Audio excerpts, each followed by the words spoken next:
magic bus. Too much, the magic bus.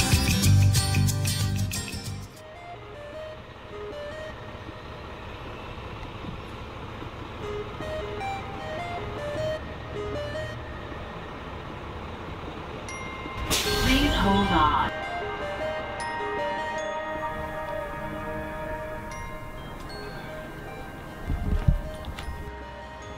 Mountain Guard train for San Francisco Airport in 2 minutes.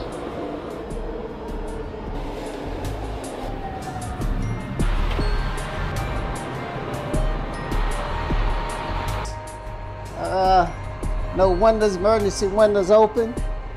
Nothing stuck behind the doors. You know, you may have water like in the seat right here. I have a little water right here. Basically, I like a clean bus. That's number one.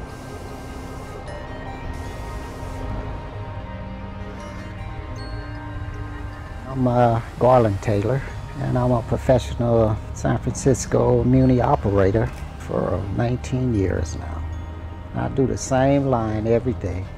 It's not boring at all. You got different personalities, you got different cars doing things every second.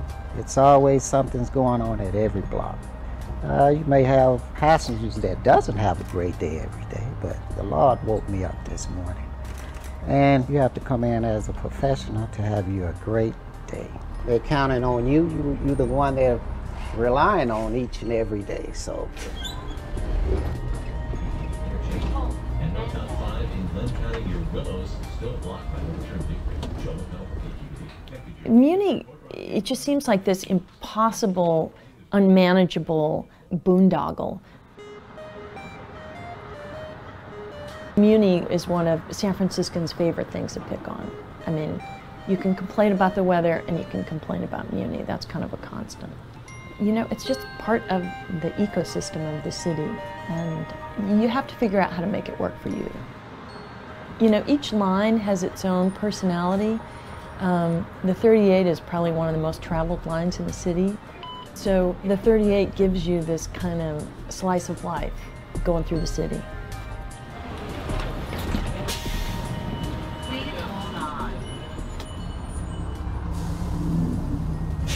38 works very hard. The schedules are very tight. Whoever makes the schedule, they haven't been out there. Well, a lot of things can make you late. You know, you have elder people, you have to wait, give them time to get on the bus, give them time to sit. Disability people, blind people, it's a lot of things. Outside of the bus, you got double parking, pedestrians walking across. You just can't mose on down the road like you're the only one out there. You hit this one red light and you go to the next light, it's red light. Driving, one of the biggest things on the street is a challenge. My bus is 60 foot long, so you can't worry about your schedule, you're worrying about safety. Safety is your first priority.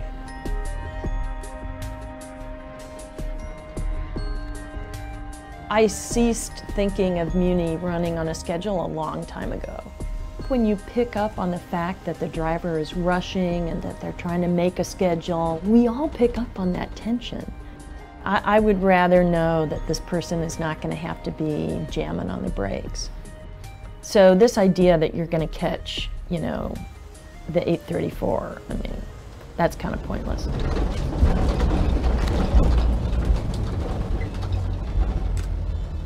Your eyes have to keep moving, yeah.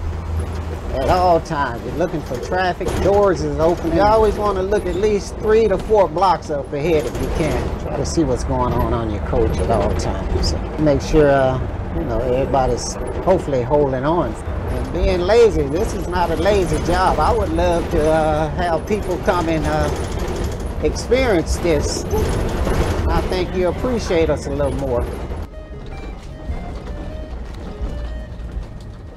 You really are turning over whatever control you have to the driver. It may not be easy to drive the bus, but it's not always easy to ride the bus. And I think they're aware of that. I see a person running at my doors are actually closing. I'm trying to open them quick as I can. You know, if it's just one person that you've seen that you've made his day, that's great. That puts the topping on the cake right there. You can't beat that. There is a lot of times a really subtle sense of community on the bus. Even though everybody's either in their earphones or looking on their phones, we could daydream and look at somebody across the aisle from you and just make up a little story about them in your head. As much as we might want to walk around in our own little bubble, really you're not, and we're all sort of dependent on each other. Oh, okay.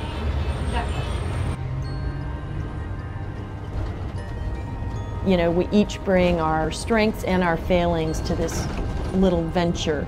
We're going to be together for 20 or 30 minutes. Let's try to make the best of it. So everyone has to go somewhere every day, so I like to start their day off right. That makes my day.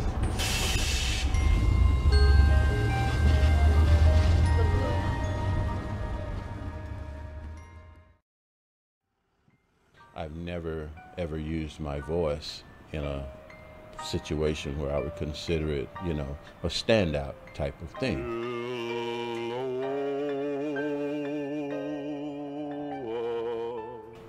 The automated call out would sometimes not announce the stop until you were right there.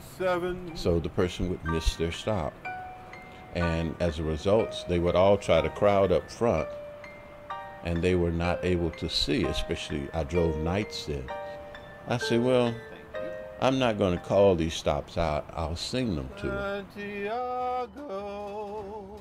I've had people tell me, oh, that was the best ride that I've ever had in my life, you know?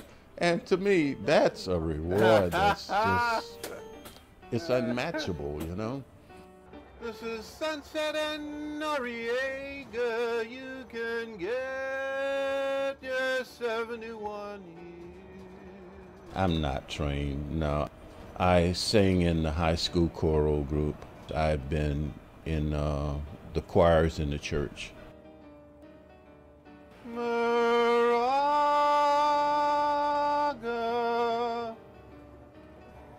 Ortega, Quintara. I believe that if people pay a fare for a service, that you should try to do the very best you can to make sure that they are very well accommodated and that they're happy with the job that you're doing.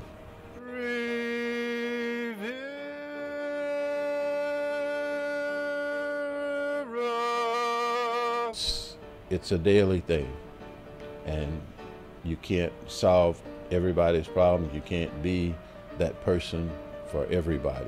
There's still going to be some that like it and some that don't. I feel like I've really given it my all at the end of the day. And bye, guys. Have a great evening. That is a good feeling too, knowing that you go out there and you really do the best that you can under the situations, you know. Sunset and Judah, you can get your in train here.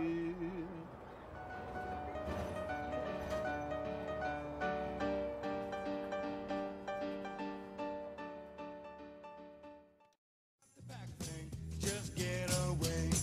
Gotta go.